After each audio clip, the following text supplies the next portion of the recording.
I'm Josh with Waupaca Community Media, and we're joined today with Peg Burrington and Taylor Wilcox from the Waupaca Area Public Library. Good morning. Hi, Josh. Good morning. And the library's got a lot going on in the midst of the pandemic, and the first thing we want to talk about is you just hit your goal of 5,000 books for the We Read 5,000 summer reading series. Tell us about that. We did. Over the summer, our patrons were able to sign up for Beanstack, which is our new summer library program software. And our goal was to read 5,000 books, and we've actually exceeded that goal, and it's only August 19th, and we wanted to let everybody know that they are absolutely welcome and encouraged to keep reading and keep logging on Beanstack so we can read even more throughout the rest of August. So do you think you can hit 6,000 between now and the end of the month? You know what? That would be awesome. Hi. We actually heard a lot of stories of people who are even reading alongside us, even though they're not in Beanstack, which is amazing. So something tells me that we might have already hit maybe even 5,500 at this point. Like, we don't know.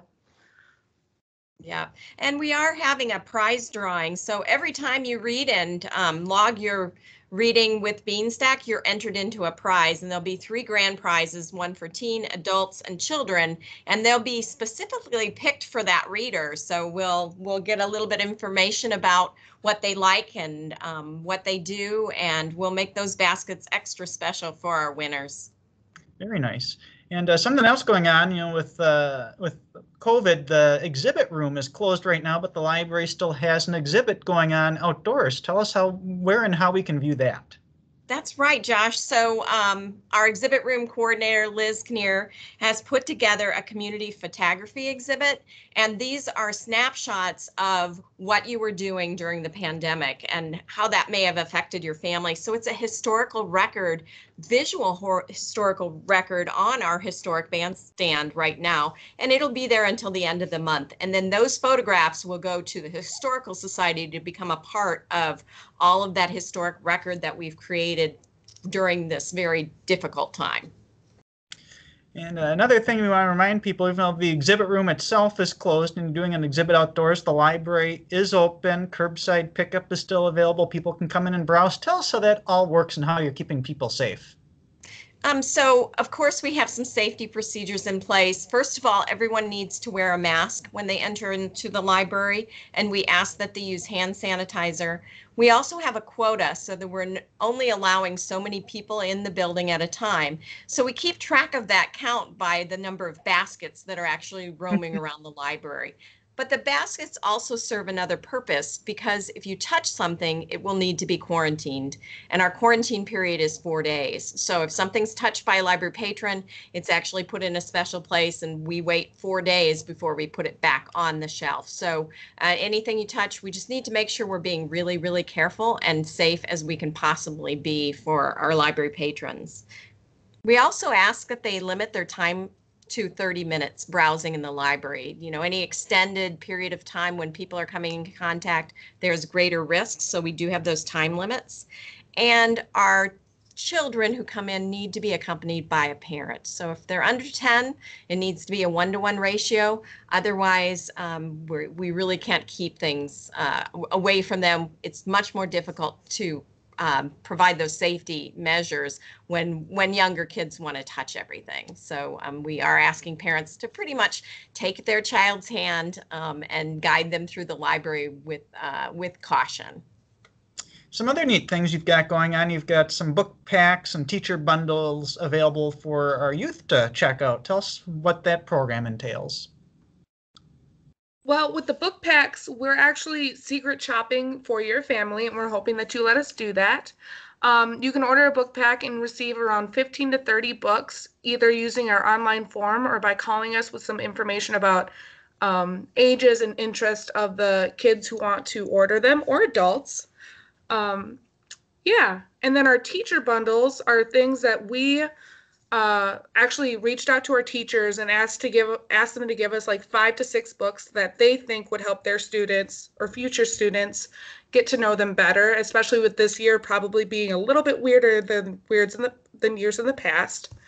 So they can get 5 to 6 items that their teachers find to be their favorites, their books, movies, and it kind of helps them to get them to know them a little bit better. And But, Josh, we're not just about books. We've got games that you can check out. We've got jigsaw puzzles. There's some tech toys that go out in the children's library. And then we also have these leap pads. They're actually little computers with games loaded onto them. So we've got lots of other things besides books that can be checked out by library patrons. And of course, our curbside service is still available. So give us a call and we can either choose things for you or pull out your holds that are waiting for you and we can deliver them curbside. So we're still doing curbside. Very nice. And you're continuing some collaborative efforts with both the Historical Society and the Waupaca Community Arts Board. And you've got a project people can get their hands on right now. Yeah, so we've got these make and take kits, and right now the Historical Society has provided them, and it's a little bag with everything that you need to do to make fancy work, which is what they would have done in the Victorian era. So it's a mosaic that you can put together with your family, and there are lots of kits still available. You can request them for curbside. You can come in and pick them up as long as you're following all of those safety measures. But it's a great collaboration. We gave away musical instruments with the Arts Board this summer. We had a lot of different projects and very popular and successful. Very good. Another thing that's recently been announced is that there will be no in-person programming at the library the rest of this year, and every organization is adapting to the pandemic with how they do things and what they do, and just because there's no in-person programming doesn't mean other things aren't going to replace that. So what do you have up your sleeve coming up the rest of this year? Absolutely. So planning for no in-person programming, we're actually wanting to reach out to our families to see what they want us to do more of to help them this fall, especially going into school.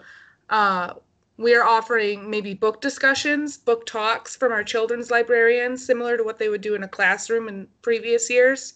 We want to know if they want more online stories, escape rooms, STEM challenges, scavenger hunts, I Spy games. We've been doing a lot over the summer, so what of those things have you liked?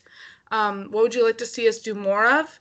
I know that I've been talking with our adults librarian to see what programs they might be able to do via Zoom, because in the teen room, we have been providing over the summer something like a Dungeons and Dragons campaign for our kids that we do over Zoom and Discord. So there's a lot of opportunities for us there. And a couple of other things we want to talk about, some other services and programs and activities the library has going on. This is the year of the 2020 census, and I think things got thrown off track with maybe getting that completed with everyone, with other things coming forefront, but the library is offering help on that. Well, so they are encouraging everyone to use the online form for the census, and you should have received your postcard in the mail. Did you get one of those, Josh? Get counted? I got one, I think, back in March, and it was took less than 5 minutes to complete that. It is a simple process, but if you don't know how to use a computer, it can be a problem. So we do have the ability to somebody can call or they can go on our website and fill out a form, and we can be in the same room with them and do the computer work while they tell us what it is we need to know to do the computers. But we just have to have an appointment for that, and so we're asking that you call or use the form, and our librarians can help you get counted. And being counted is so important this year. Another thing, we've been running some public service announcements on Waupaca Radio is the Cookbook Project, and that's still going on. So update us on that. Sure thing. The Cookbook Project has been going since the beginning of summer, and it's not too late to submit your recipes and stories. So we're actually asking patrons to submit any recipes that they might have come up with or maybe rediscovered during this time at home. And we've extended the due date to August 22nd, so be sure to send us any recipes that you might have. And we're collecting stories too. So if you have a story that goes along with that recipe, or a story of what your family did when you were safer at home, we want to collect those and put them in a book so that we can always go back to that and remember what this time was like. And those recipes are coming in, and it's just really fun to see how creative people were when they were safer at home. I know my gardens definitely improved when I was home. So when do you anticipate the cookbook being available for people to get their hands on? We're looking at November, so right before Christmas, so it might be a great Christmas present. Nice. Well, Taylor or Peg, anything else you want to update us about with the library right now? I'd like to mention some stuff with the teen programming that we have going on. So we, like I mentioned before, over this entire weird experience, we've been finding ways to reach out to our teens. We've reinvented our Instagram so that we can reach out to them better, as well as opened up a Discord server, which those of us who are listening might know as like a gaming program. And teens have been able to connect on there and play Dungeons and Dragons with us, just like we would normally do every other week on Fridays, as well as starting a book club where we have about 8 members all throughout middle school and high school, where we choose a book to read during the month, and then we meet every week to talk about that book and talk about the chapters that we've read, and that's been going amazingly. So if you want to get involved in that, go ahead and contact the library. Well, Peg, Taylor, I appreciate your time to talk about what's going on at the library, and I know we'll talk again soon to keep up to date with all the activities. Thanks, Josh. Thanks Thank for you, helping Josh. us. We appreciate it.